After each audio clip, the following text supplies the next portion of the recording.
नमस्कार, मैं शिवानी रतूड़ी लाइव में आपका स्वागत करती हूं। बिहार की सियासत इन दिनों गरमाई हुई है। जैसे जैसे विधानसभा चुनाव नजदीक आ रहे हैं, सभी प्रमुख दल अपनी रणनीतिक बसात बिछाने में जुट गए हैं। इस बार कांग्रेस भी मैदान में पूरी ताकत के साथ उतरने की तैयारी में है। लंबे अरसे बाद राज्य में पार्टी के अंदर एक नई ऊर्जा देखी जा रही है और उसकी झलक आगामी 24 सितंबर को पटना में होने वाली कांग्रेस वर्किंग कमेटी की अहम बैठक में दिखाई देगी। इस हाई प्रोफाइल बैठक को लेकर तैयारियां जोरों पर है। रविवार को प्रदेश कांग्रेस अध्यक्ष राजेश राम और विधायक दल के नेता शकील अहमद खान ने पटना के ऐतिहासिक सदाकत आश्रम में तैयारियों को यहीं पर वर्किंग कमेटी की बैठक आयोजित की जाएगी। इस दौरान उन्होंने आयोजन स्थल की सुरक्षा सुविधाएं, मीडिया कवरेज और लॉजिस्टिक समेत तमाम पहलुओं की बारीकी की समीक्षा भी की। पार्टी सूत्रों की माने तो इस बैठक में राष्ट्रीय अध्यक्ष मल्लिकार्जुन खड़गे, राहुल गांधी, प्रियंका गांधी वाड्रा, केसी वेणुगोपाल, जयराम रमेश, पवन खेड़ा समेत पार्टी के शीर्ष नेता मौजूद रह सकते हैं। बैठक का मकसद न केवल बिहार चुनाव की रणनीति को अंतिम रूप देना है, बल्कि राज्य में पार्टी के संगठनात्मक ढांचे को मजबूत करने की दिशा में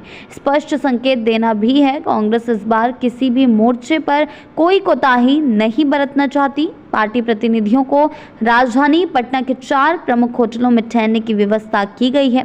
इन होटलों में कुल 175 कमरे पहले ही बुक कर लिए गए हैं। यह आंकड़ा इस बात की पुष्टि करता है कि कांग्रेस इस बैठक को सिर्फ एक औपचारिकता के तौर पर नहीं, बल्कि एक बड़े शक्ति प्रदर्शन के रूप में देख रही है। राजनीतिक विश्लेषकों की माने तो यह बैठक कई मायनों में महत्वपूर्ण है।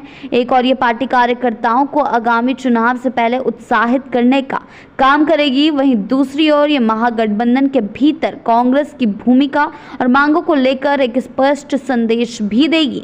इसी के चलते अब तक नीतीश कुमार के नेतृत्व में चल रही महागठबंधन सरकार में कांग्रेस को स्वर कुछ और धीमा दिखाता दे रहा है, लेकिन इस बैठक के बाद पार्टी अपनी भूमिका को और मुखर कर सकती है। पार्टी के प्रदेश अध्यक्ष राजेश राम का कहना है कि कांग्रेस अब बिहार में सहायक भूमिका नहीं निभाएगी, बल्कि निर्णायक ताकत बनने के इरादे से मैदान में उतरेगी। उनके मुताबिक वर्किंग कमेटी की बैठक के बहाने पार्टी बिहार की जनता को यह दिखाना चाहती है कि वो वैकल्पिक बनने के लिए तैयार है।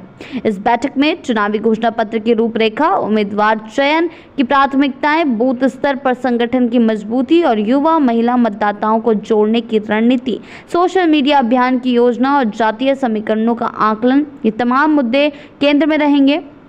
साथ ही आपको बता दें कि इसके साथ जमीन पर दोबारा हासिल करने की कोशिशें जो है दिखाई देगी, खासकर ग्रामीण क्षेत्रों और मुस्लिम यादव बहुल सीटों पर। दिलचस्प ये भी है कि कांग्रेस इस बार का नेतृत्व नई टीम के हाथों में है, जिसमें युवा और अनुभवी चेहरों का संतुलन है। ऐसे में बैठक सिर्फ राजनीतिक तय करने का मंच नहीं बनेगी, बल्कि नेतृत्व क्षमता की परीक्षा भी होगी। ऐसी ही अपडेट्स के लिए जुड़े रहे हैं लाइव के साथ ही चैनल को सब्सक्राइब करना ना भूलें और हमारी फेसबुक और वेबसाइट के साथ भी जरूर जुड़ें।